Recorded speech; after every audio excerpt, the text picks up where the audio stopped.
Hi everyone. Thanks for joining me for my closing sessions presentation for the spring 2021 semester. Now, some of you may recall that my previous talks have been Zoom presentations broadcast from my home office.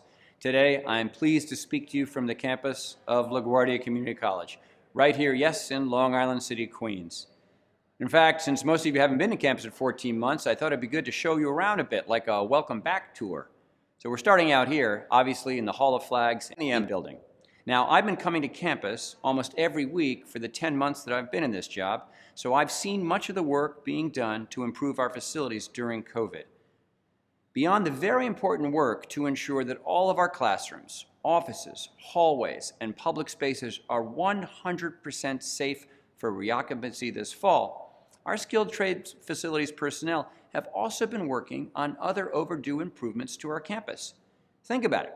It's a lot easier to do noisy construction work, lay flooring, make electrical and plumbing upgrades, and paint high-traffic corridors like this one when no one's around. This place, let me tell you, this place is looking sharp. These halls, these walls, these classrooms are ready to welcome you all back. Now, here's an outline of my talk today.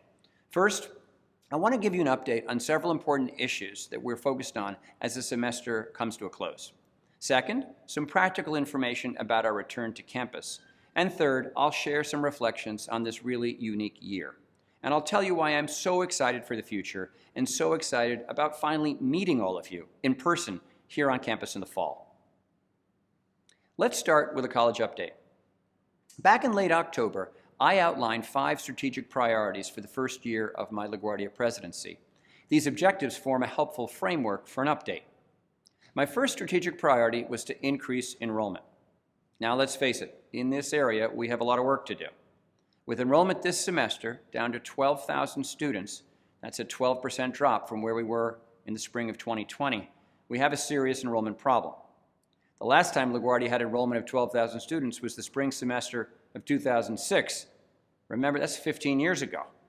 George W. Bush was president. Pirates of the Caribbean was the most popular movie. Muhammad Yunus and the Grameen Bank won that year's Nobel Prize. You get the point, 2006 was a long time ago. It's too early to predict enrollment for this fall. There's still too many unknowns. But data from last week shows a 17% drop from where we were in the fall enrollment process at the same time last year, which was during the middle of a pandemic. So again, we've got our work cut out for ourselves. As we emerge from COVID, we cannot simply assume that new students are going to be beating down our doors. I believe that the COVID pandemic has caused a shock to the higher education system in this country. Other aspects in our daily lives in America are going to go back to normal, and in most cases, we can be thankful for that. But higher education is going to come back differently. How is it going to be different? It's too soon to know, but this is an interesting topic for a panel discussion on campus this fall. Now, as an epicenter of the virus, Queens suffered both a public health and an economic crisis. And although the public health crisis of COVID is thankfully diminishing, the lingering economic impact of the lockdown, especially still high unemployment and reductions in household income and savings, make it hard to know what prospective LaGuardia students are going to do this fall. Will they enroll in college or look for a job? Now, one of the reasons students choose community college is price. We are significantly less expensive than a Cuny or SUNY four-year school. Almost all of our students come from low-income households, many of them now significantly rent-burdened because they fell behind on their rent during the pandemic. And by the way, COVID-based eviction protections in New York State end on August 31st, and our classes start September 9th. Let's hope we don't have too many students caught up in that bind. Now, we cannot underestimate the impact of COVID-related economic hardship on our students' choices. For Queens families desperate for money, for rent and food, going to college now may seem like a luxury. Here's some good news. We're seeing an improvement in our ACE enrollment. Enrollment in adult and continuing education has climbed back from its low point last year. We have about 1,500 students now who have registered for our spring and summer programs, which is 1,000 more students than we had at the same time last year. VP Sunil Gupta and his ACE team, they still have a long way to go to restore enrollment in our ESL, pre-college, and workforce training programs to get it back to pre-pandemic levels, but things are moving in the right direction. I believe that to rebuild LaGuardia's enrollment, we need a fresh start. We need to consider new approaches with new energy, focus, and determination. And that's why I recently announced a reorganization of the Division of Student Affairs. As you know, I split Student Affairs into two separate divisions, Enrollment Management and Student Success. This change will lead to greater focus and accountability in each area. The old version of Student Affairs consisted of 25 departments and assorted subunits with many different goals and objectives, all under one roof. Our new approach is going to be more manageable. It's designed to increase communication, efficiency, and yes, morale.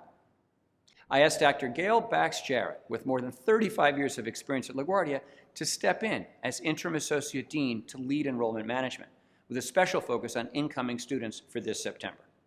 Now, two priorities are worth noting. Number one, to provide more timely, personalized assistance to help prospective students get the information they need to register. Sometimes we call it fixing the leaky pipe. Short term, we need to deploy college assistants, peer advisors, and others to assist in reaching out to prospective students that have been accepted to LaGuardia but have not accepted our offer of admission. They're on the fence, and we need to win them over. Longer term, we have to look at our enrollment structures and processes to ensure that we can move students along in the application process efficiently and successfully. A second priority is to improve the impact of our communications related to enrollment, our emails, texts, website, social media, in how we reach and enroll incoming students. Now, while Gail leads this work in enrollment, Dr. Faye Butler is serving as the Interim Associate Dean for Student Success. Faye has spent 30 years of service, or has 30 years of service in Cuny, the last 12 of which she spent here at LaGuardia in multiple student affairs capacities, including roles in student engagement, campus life, and enrollment services. As she supports the work of our many student affairs departments, Faye is also leading a planning group to explore different strategies for organizing our student success work. We want to be sure that this division is set up in a way that enables us to provide the best support to our students. And this means considering approaches at other colleges, seeking out best practices, and of course, soliciting input from stakeholders from across the LaGuardia community. Another strategic priority I mentioned in October was to provide special support to students, faculty, and staff during COVID. Now, I think here we've done very well, and I need to take a moment to thank all of you. All of you stepped up in different ways to do what was needed so that we could continue to support our LaGuardia students during the pandemic, in the classroom and beyond, so that they could succeed during this year of unprecedented challenges. The best evidence of the impact of this extra effort, and for many of you that was well and above the normal call of duty, will be on display next Thursday at graduation. Yes, the 49th commencement of LaGuardia Community College will, unfortunately, be a virtual affair. Still, I urge you to tune in to get an important reminder of why we all do what we do. Here's a spoiler alert about commencement. On June 17th, we're going to celebrate the achievement of 3,199 graduates of LaGuardia Community College. 1,244 completed the requirements for their associate degrees back in the fall semester. 1,875 of them have just completed their degree requirements this spring. 26% are 30 years of age or older. 62% of our graduates are female. 45% of them identify as Hispanic. The most popular majors this year, drum roll please, you've heard this before. Number one, business administration. Second, liberal arts, math, and science, followed by criminal justice, psychology, computer science, and accounting. Interesting that we're here now in the Hall of Flags and thinking about our graduates next week who are not born in the U.S. So of non-U.S. countries of origin, the largest single source of our students of this graduating class is China, followed by Ecuador, Bangladesh, the Dominican Republic, and yes, interestingly, Nepal. Those 5 countries are the largest countries of origin of the greatest number of our graduating students. But I should point out that of those 3,200 graduates, they actually represent more than 100 different countries. Now, another indicator of the quality of our academic programs, the expertise and talent of our faculty, and yes, the effectiveness of our advising and our student support is, of course, our graduation rate. LaGuardia's graduation rate has steadily climbed. The 3-year graduation rate for first-time, full-time freshmen, which is the Cuny standard, has grown from 20% back in the fall of 2012 to 32% for the fall of 2017, since it's a 3-year rate. That's the semester for which we have the most recent information. Now think about that. That's a 50% improvement from 2012 to 2017. It's remarkable. And at 32%, LaGuardia has the third highest graduation rate of all the CUNY community colleges. Our retention picture is still preliminary, but for students that began in the fall of 2020, and think about it, they were recruited during the pandemic, okay? Their retention rate dropped by 5.6% compared to the fall 2019 cohort. But the fall off is consistent with other community colleges, and it highlights the challenges our students have faced during the pandemic when it comes to staying in college. My third strategic priority was to build a more inclusive community. And here I need to pause and thank the many campus organizations and people committed to this important work. For someone new to this community, receiving advice and guidance from the Faculty and Staff of Color Collective, the FSOC, Showing Up for Racial Justice, or SURGE, and especially the President's Advisory Council on Diversity, Equity, and Inclusion, has been invaluable. I also want to recognize and thank those of you who serve on the Senate Committee on Diversity and Inclusion, Black Lives Matter, the co-directors of Criminal Justice, the Latinx Heritage Committee, and the Office of Accessibility. And I'm particularly grateful to the three co-chairs of the President's Advisory Council for Diversity, Equity, and Inclusion, and that's Professor Vanessa Bing, Artistic Producing Director of the LaGuardia Performing Arts Center, Stephen Hitt, and CUNY Leads Advisor, Wendy Nicholson.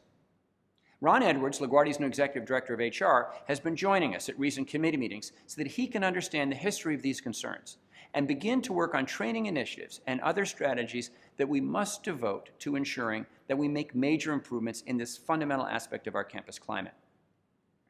Until every member of the LaGuardia community feels welcomed, included, valued, and supported in equal measure, this work won't stop. If that means this is a constant obligation for the college, then so be it. Only good will come of that. Work driven by values never ceases. Special thanks to Professor Jason Hendrickson. He's the chair of the search committee for our new director of DEI. And it's my hope that we will be able to hire someone for this important role later this summer. Time here to pause and reflect for a moment on what we've been living through lately. In the midst of the pandemic, our nation has been roiled by ethnic and racial violence. The murder of George Floyd, anti-Asian prejudice, attacks right here in our own Queens neighborhoods, continued bias against immigrants, particularly those coming from Mexico and Central America, all around the country, and then, of course, the January 6th insurrection at our nation's capital. These are painful, discouraging, and depressing moments that are all fresh in our memories. And they require us to come together to reject intolerant, racist, and inhumane behavior, which is so antithetical to the values we cherish at LaGuardia. And I'm proud, really proud, of how our community stands up and stands together. I mean, we witnessed this with many of the college activities that were organized in response to these horrible recent events.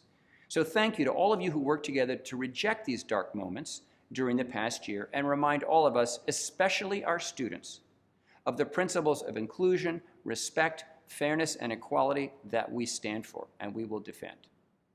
Now, my fourth strategic priority was to increase fundraising. I don't need to spend much time on why fundraising for LaGuardia is so important. Just think back to the financial challenges faced by our students and their families that I described a few minutes ago.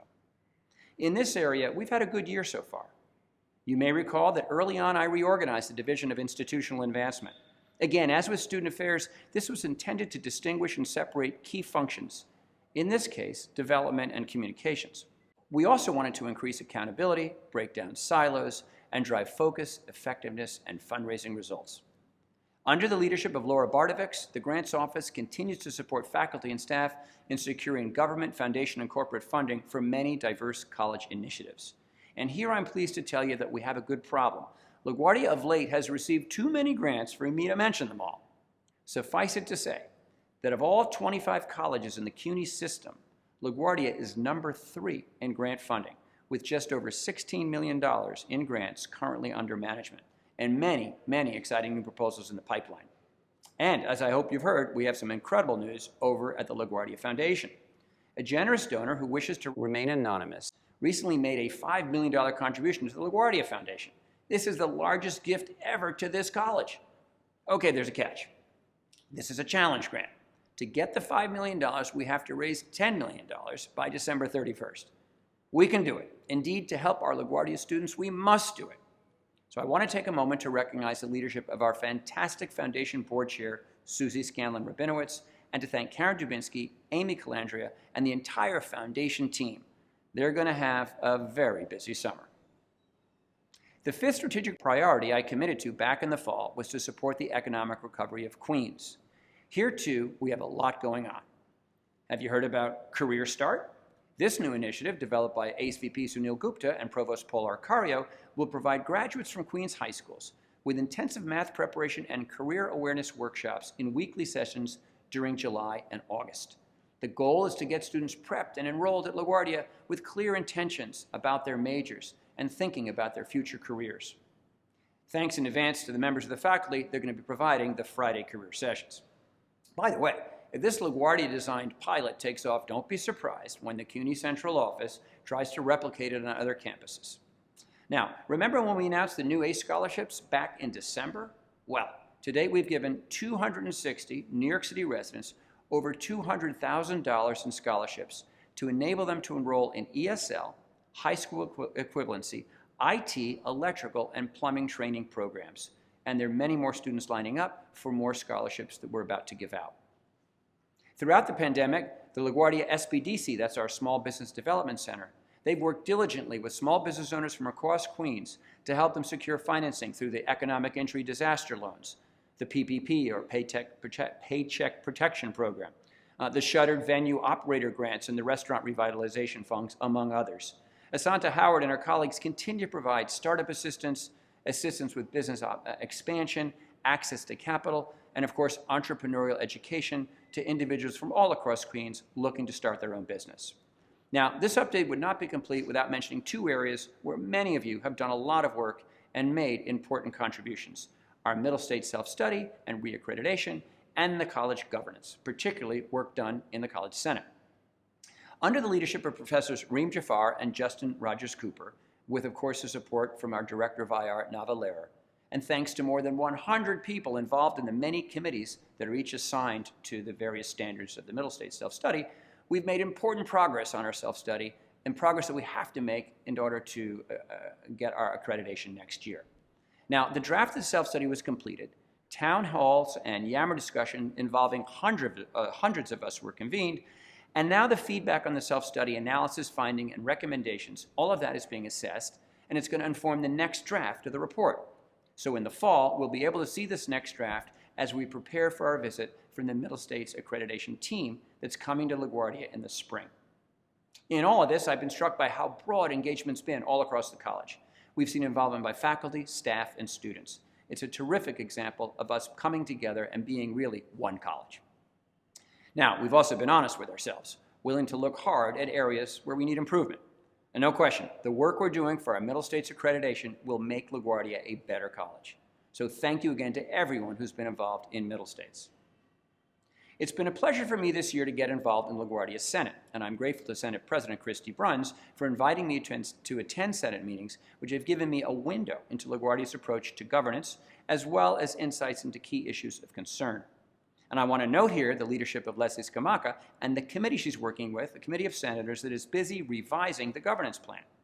These important revisions should be complete by the end of the fall semester, ready for discussion in early 2022, and then, pending additional revisions, action by the full Senate body next spring. It's very important work. Thank you again very much. This is part 2, Return to Campus. Let's start with some very welcome good news. As the mayor recently announced, New York City's COVID-19 positivity rate is the lowest it has been since the start of the pandemic. The city's overall COVID positivity rate has fallen to 0.78%.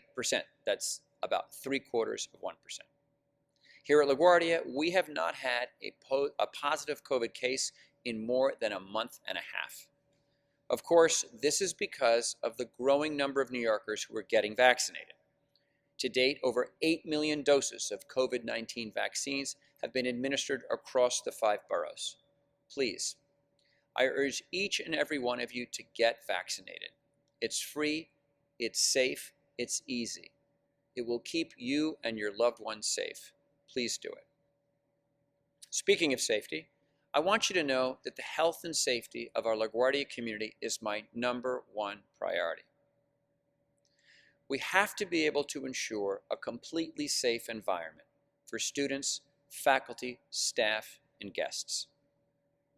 The Cuny trustees meet at the end of this month when they're going to consider system-wide policies to ensure COVID-free safe campuses all across the Cuny system. Now, it's not up to me, but here's what I would recommend. Number one, a policy that requires that anyone who enters this LaGuardia campus is fully vaccinated or can provide a negative COVID test within the last 7 days. Now, this would apply to everyone: students, faculty, staff, and guests. Number two, a plan for regular COVID surveillance testing to ensure that there's no possibility of exposure to the virus here on campus. None. This is what many private colleges did this past year. It's expensive, but the new federal funds can be used to pay for it. Not only do we have to make our campus safe and free from COVID, but we need the testing to prove it. And surveillance testing, which is done randomly, usually on a weekly basis with, again, random groups of people. It's a saliva test, goes to the lab right away, comes back negative. You have a clear indicator of the safety of your environment. We need that. Number three, safe verification procedures. That is to say, a rigorous system to ensure that individuals that say they're fully vaccinated are actually fully vaccinated. And the same for those who seek to come on campus by showing a negative COVID test result. The requirements for coming on campus must be seriously enforced. And yes, we need the tools and the technology to do that rigorously, seriously, every day. So, what's our plan for returning to campus? First, I need you to know that we have upgraded all of the air filters throughout our facilities, all the HVAC systems, to meet new health and safety requirements. In addition, Cuny recently hired 2 engineering firms, experts in workplace health and safety, and representatives, engineers from these firms are doing campus visits as we speak. They're inspecting all the Cuny campuses and will be visiting LaGuardia soon. So these outside experts will verify the health and safety of our environment. The college's reopening committee, chaired by Denise Gomez and comprised of members representing all important stakeholders like governance, our labor representatives, each of our divisions. They're using Cuny state and local guidance to develop campus-specific guidelines for phased resumption of on-campus operations. The committee is currently revising the LaGuardia reopening plan based on improving health conditions and changes in Cuny state and city regulations. The current plan addresses a range of issues, including physical distancing, gatherings in enclosed places, availability and distribution of protective equipment, cleaning, screening, testing, tracing, and tracking. All reopening activities are phased in, and this allows for operational issues to be resolved before activities proceed to the next phase, or until normal occupancy is eventually achieved. If warranted, the committee's reclosing plan can always be implemented. Now here's the schedule. Myself and the LaGuardia administrative team are going to return in July.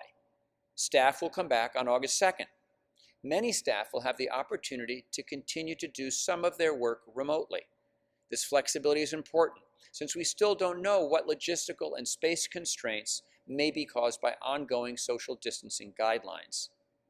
I encourage all LaGuardia staff to begin to talk to your managers about where and how you want to do your work this fall. Again, flexibility, patience, and understanding will be key.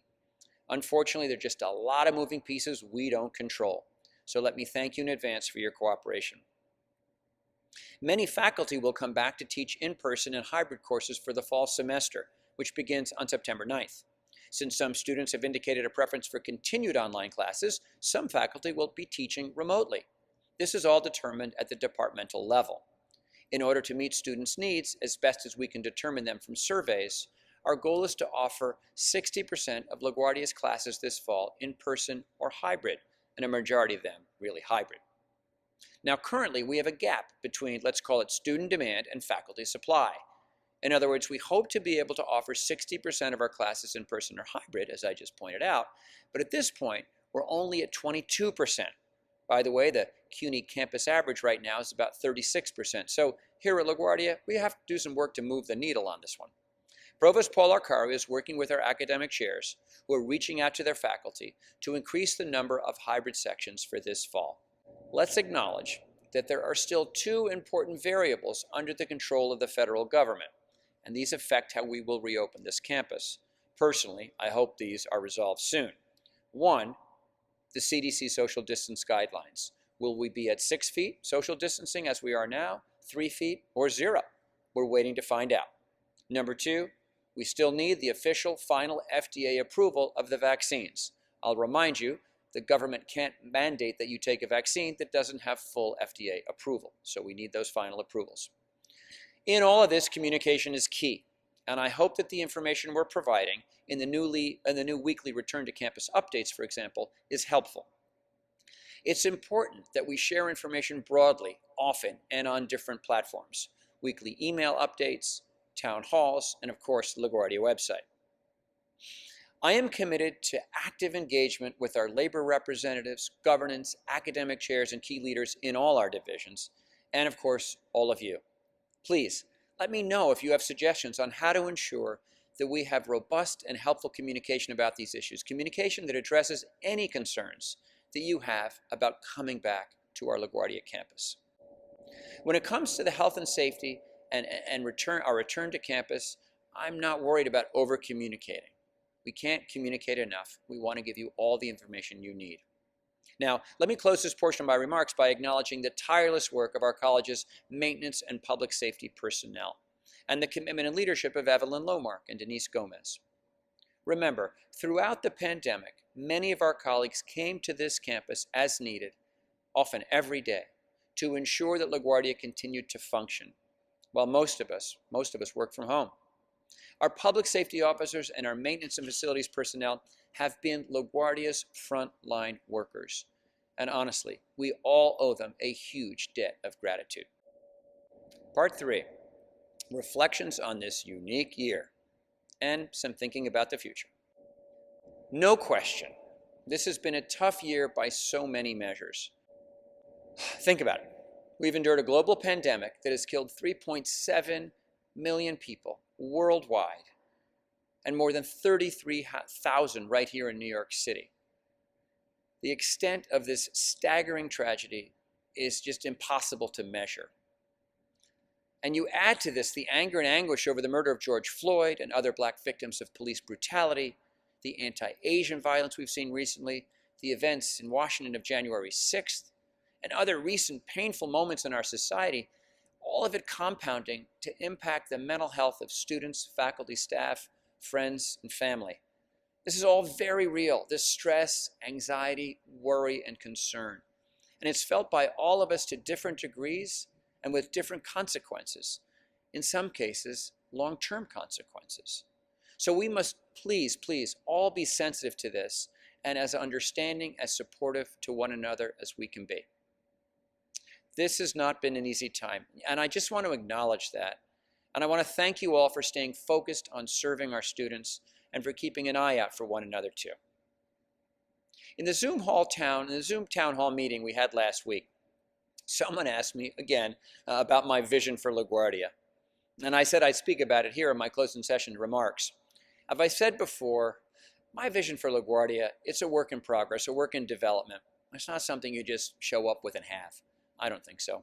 It requires listening and learning from all of you, and that takes time. And ideally, I want to do some listening and that learning in person, discussions we have here on campus in the fall. I also want to have been part of this community for at least a year before I speak more formally about my vision for our college. But one theme has begun to resonate with me, so let me give you a hint about this. It's LaGuardia's unique culture of innovation and the special work of our faculty to advance this distinguishing feature of our college. That is to say, my vision for LaGuardia is going to include a commitment to ensuring that we have an environment that supports and celebrates innovation. Innovation in pedagogy, curriculum, program design, student advising, all forms of student support. Over these past 10 months, I've been struck by how much innovation happens at LaGuardia, especially in our classrooms, and how it just seems to be in our college's DNA. It's really very special. Consider, for example, the LaGuardia Humanitarian Initiative, led by Professor Tuli Chatterjee. Through it, LaGuardia has become a United Nations academic impact member, which means that we have joined 1,400 institutions from more than 145 countries around the world who are members of the Outreach Division of the United Nations Department of Global Communications. I've taken part in a couple of these events with Professor Chatterjee and the students, and it's amazing just to see how it works and the way it opens these doors and these opportunities for our LaGuardia students. It's a great foundation for lessons in global citizenship. I was pleased to be able to attend the first ever Cuny Conference on Climate Change Education. I think that was the 4Cs E, organized by Professor Holly Porter Morgan from Natural Sciences earlier this semester. Following a keynote address by climate advocate and writer Bill McKibben, the conference engaged K-12 and college educators in really important discussions on pedagogy, the pedagogy of teaching about climate change, which is actually driven now by new legislation passed in Albany requiring climate change education through all our K-12 system here in New York City. It's a great topic, and LaGuardia, again, thanks to our faculty, is leading the way for all of Cuny on this. And then there's the remarkable COIL initiative. This is led, as I think you know, by Professor Olga Akska-Kalova, and it's the Collaborative Online International Learning, or COIL. And it's a global learning initiative supported by the Division of Academic Affairs and the Center for Teacher and Learning. It's a teaching method that facilitates students' global awareness, cross-cultural and cross-linguistic communication through interactive online practices. COIL faculty in any discipline can connect their courses with corresponding courses abroad using digital tools like video chat and web blogs. Since the program's inception at LaGuardia in fall of 2016, over 60 courses here at LaGuardia have benefited from COIL projects with colleges, these partner colleges we have, and universities in France, Russia, Nicaragua, Morocco, and beyond.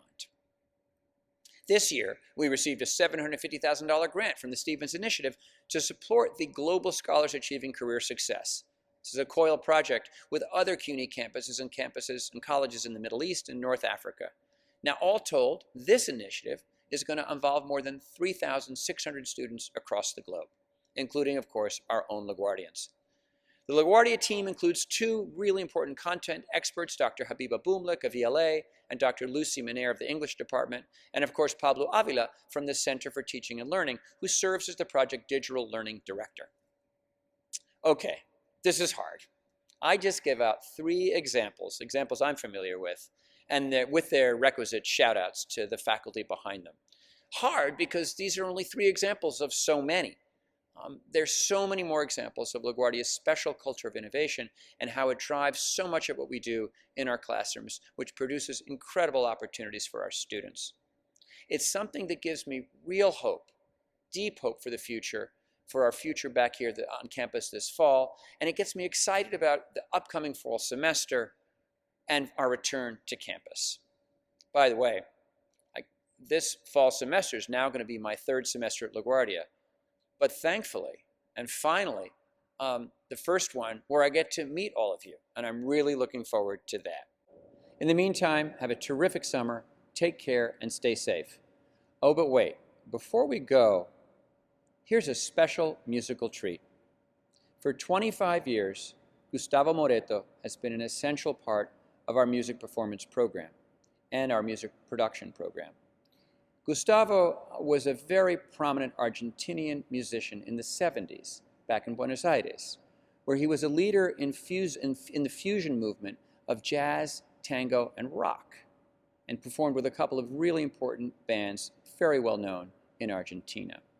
He's been part of LaGuardia for 25 years and taught a number of important courses and helped develop our programs, and he's retiring later this year.